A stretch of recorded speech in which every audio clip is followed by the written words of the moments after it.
2026ல மிதுனத்துல பிறந்தக்கூடிய ஆட்களுக்கு, அவங்களுக்கு யாருக்கெல்லாம் வந்துட்டு சுக்கிரனோட புத்திகள் நடக்குதோ, இப்ப இருக்கக்கூடிய பீரியட் காலகட்டத்துல வந்து சுக்கிரனோட பீரியட் யாருக்கெல்லாம் போகுதோ, அவங்க பர்ட்டிகுலரா வந்துட்டு லவ் விஷயங்கள், காதல் திருமணம் அப்படிங்கிறதுல ரொம்ப ஜாக்கிரதையா இருக்கணும். ஏன்னா, இந்த 2026 அப்படிங்கும்போது உங்களோட மேரேஜ் லைஃப்ல வந்துட்டு ஏகப்பட்ட ஒரு பாதிப்புகளை குடுக்குற மாதிரியான ஒரு சூழ்நிலைகள் இருக்குதுங்க.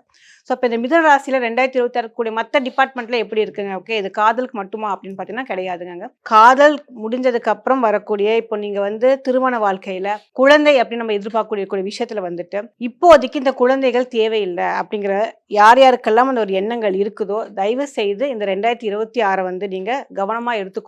இந்த வருடம் நீங்க விட்டாச்சு அப்படின்னா குழந்தை வாய்ப்புகள் அப்படிங்கிறது வந்து ஏற்படுறதுக்கு ரொம்ப டிலே ஆகுங்க. என்ன காரணம் அப்படின்னு பாத்தீங்கன்னா மிதுன ராசிகளுக்கு வரக்கூடிய இந்த சுக்கிர புத்தி அப்படிங்கும்போது சிரமத்தை கொடுக்குது. அவங்களுக்கு இருக்கக்கூடிய யூட்ரஸ் பிரச்சனைகள் அப்படிங்கிறது உங்களுக்கு கொண்டு வருதுங்க. ஸோ இந்த மெடிக்கல் அஸ்ட்ராலஜி அப்படி நம்ம பார்க்கும்போது மிதுனத்துக்கு இந்த 2026 அப்படிங்கும்போது உடல் ரீதியான தொந்தரவுகள் அப்படிங்கிறது கொடுக்குதுங்க. அதன் தவிர வேற இருக்கக்கூடிய பொருளாதார வாழ்க்கையாகட்டும், அவங்களுக்கு அக வாழ்க்கையாகட்டும், சென்டிமெண்டல் லைஃப் இந்த மாதிரியான விஷயத்துக்கு எல்லாமே மிதுன ராசிக்கு மிகவும் சிறப்பாக இருக்குங்க. பொருளாதாரத்துக்கு எந்த ஒரு சிந்தனையும் வேண்டாம்.